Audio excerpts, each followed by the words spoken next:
The idea of running a restaurant is scary with labor costs, food, all your inputs. A concept I really like called Uptown Cheapskate. It's basically a modern day take on thrift shops.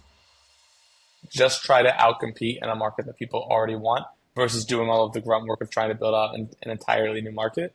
Um, Compared to everyone listening to this right now, you've probably studied franchises by a long shot more than all of them combined. Uh, if you had to go out, raise money, put together a group of investors, a concept, an idea, what are the categories that get you most excited today? It's funny. Like we've been talking a lot about food because it's a massive category, Mhm. and there's the most proof of concept, right? From McDonald's to your Chick-fil-A's to Pizza Hut's on a downhill trajectory, but there's tons of examples, right? We talked about Dave's and Crumble. There's so many opportunities there. Me myself, the idea of running a restaurant is scary with labor costs, food development has gone up. All your inputs. I have a buddy who owns 16 Zaxby's, and their chicken costs have gone up through the roof. So like starting a Yeah. restaurant today is scary. Um, I mean, there is a concept I really like called Uptown Cheapskate. It's basically a modern day take on thrift shops. So you they'll buy used clothing, and or you can go in and as a customer and turn in clothes, and if they think it like fits their kind of profile for what sells in their store, they'll take it off you and they pay you money. They then inventory it and then they'll resell it later.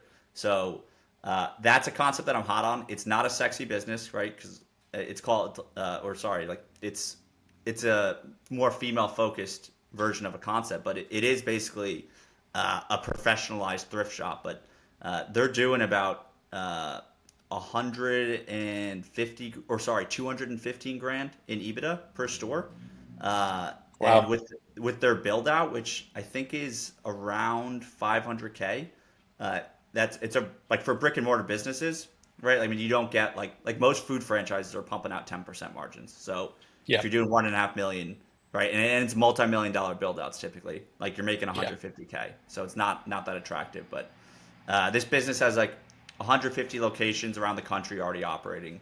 And I think if it was a sexier business, it would be sold out the way Crumble is, but it doesn't get like the mass consumer appeal from a brand perspective because it's Sure. not a restaurant business. So, Well, um, I do yeah, think. Do you know who? I don't think it's Uptown Cheapskate that he was referring to last time, but do you know who Chris Kerner is? yeah.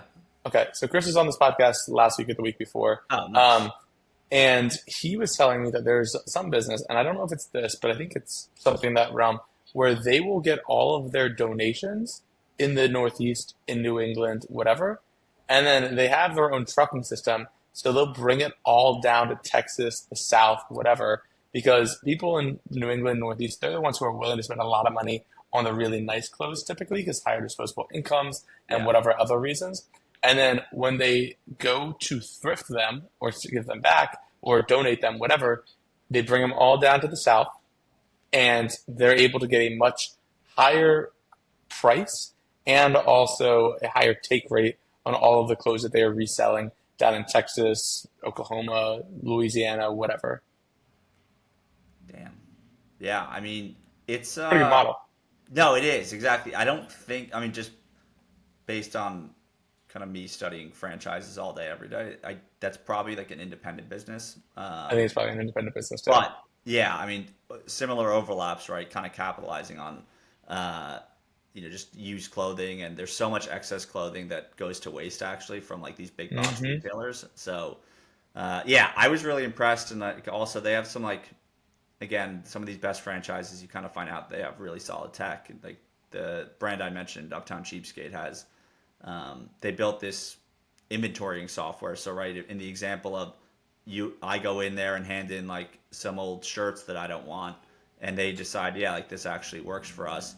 Their software system can like scan the product, price it for their retail shop, what they're going to sell it at, and come up with like a price that it's worth. So then they basically accomplish like three things in one, right? Like they're Yeah, inventorying that's it, cool. they're resetting the retail price and they're paying out a customer, which like you think of your average thrift shop. I mean, I haven't been to one since college when we did like themed parties, but the guy that we would go to, like he had like a pen and paper, like a list that he would go, run through with his finger to like price things out. So that's who like a lot of these. I mean, there's a few like more established players in the space, but for the most part, like the mom and pops can't stand a chance.